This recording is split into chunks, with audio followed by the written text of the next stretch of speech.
As the United States and Taliban hold a fifth round of negotiations on trying to find an end to the Afghan conflict, I sat down with the spokesman of the political office of the Taliban here in Qatar to get some answers on where negotiations are headed in this one-on-one express.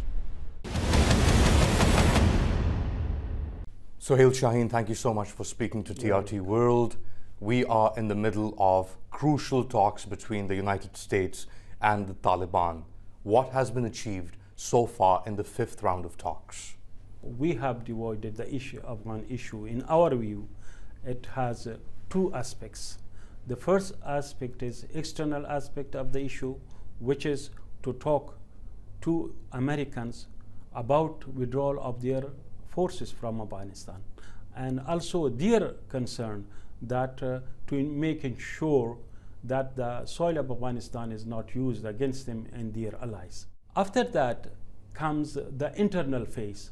And internal phase, we talk to Afghans. But the Americans are saying that these things need to move in parallel, that the Afghan government needs to be brought in to be part of this dialogue. So you're not ready for that yet? Yes, I have seen that in reports, but that the Americans are sitting with us and talking with us on these two issues. That means they have agreed on these two issues. Do you see the Afghan government as a legitimate government representing the people of Afghanistan? If you see that government as a legitimate government, then why we are fighting? There is a cause.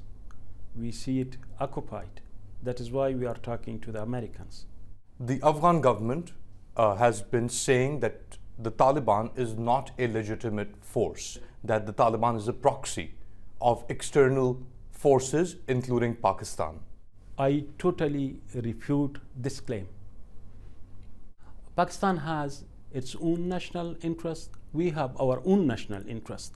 We respect their national interest, and we also want all neighboring countries, including Pakistan, to respect our national interest. But that we are their tolls, Pakistan tolls, or any other country tolls, that is a lie and just empty claims. There is some apprehension in the Western media within the Afghan government that if and once the Americans pull out their 17,000 odd soldiers and troops in Afghanistan, the Taliban will take over all of the country and revert back to its old ways. How would you respond to that? Totally wrong. We do not want to dismantle institutions. We want even to strengthen those institutions. But of course, we will reform them. There will be need for reform. That is something natural and necessary. But that we abolish institution, that is a wrong claim, and we totally refute that. What does this reform entail in your mind? What needs to be reformed? For example, the army should defend borders of the country, and they defend their Afghan national values, Islamic values, their sovereignty, independence. So all those values. What about women's rights? What about education for girls, for example? Yes, we are committed to girls' education and women's rights. So there should be no apprehension in anyone's mind on this particular point?